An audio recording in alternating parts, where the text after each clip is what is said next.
Bonjour à tous et bienvenue dans notre rendez-vous consacré aux règles de golf. Dans une vidéo récente, nous avons vu comment se dégager d'une obstruction inamovible ou d'un terrain en réparation, à savoir dropper à moins d'une longueur de club du point de dégagement le plus proche.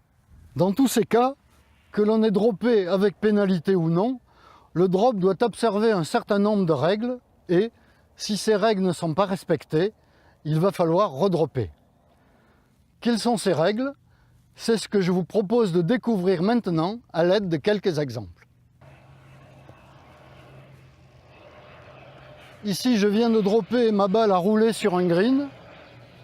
Ce n'est pas un drop valide, je suis donc obligé de redropper.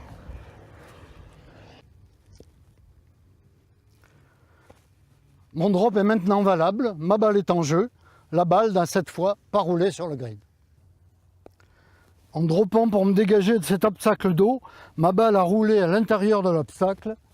Je suis donc dans l'obligation de dropper une deuxième fois. Cette fois, la balle s'est immobilisée hors de l'obstacle d'eau. Mon drop est donc valable et la balle est maintenant en jeu. Autre cas de redrop.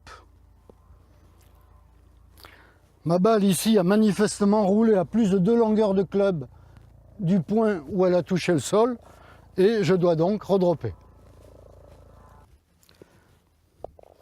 Ici, dans ce cas-là, je viens de me dégager parce que ma balle reposait à l'origine sur la plaque d'arrosage, mais ayant droppé, ma balle est revenue rouler sur cette plaque. Je suis dans la même condition que précédemment et je dois donc dropper une deuxième fois.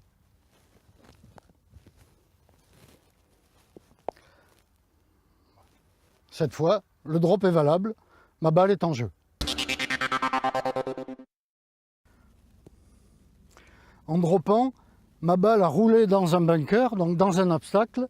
Je suis obligé de dropper une deuxième fois.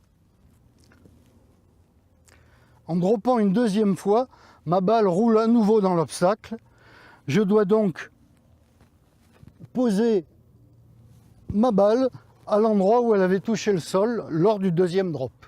Cette règle, placer la balle à l'endroit où elle a touché le sol lors du deuxième drop, est valable pour tous les cas que nous avons vus précédemment, lorsque les deux drops ne sont pas valides.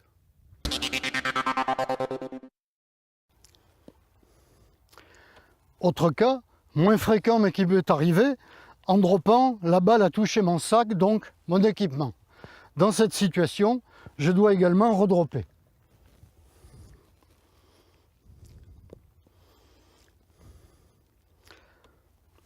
Même situation, mais contrairement à tous les cas que l'on a vus précédemment, cette fois, je ne dois pas poser la balle à l'endroit où elle a touché le sol lors du deuxième drop, mais je dois encore redropper.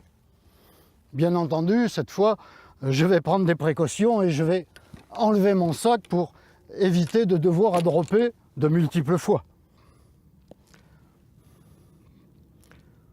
Ma balle est maintenant en jeu et ce, sans aucune pénalité. En effet, je ne suis pas sanctionné pour avoir touché mon équipement lors des précédents drops.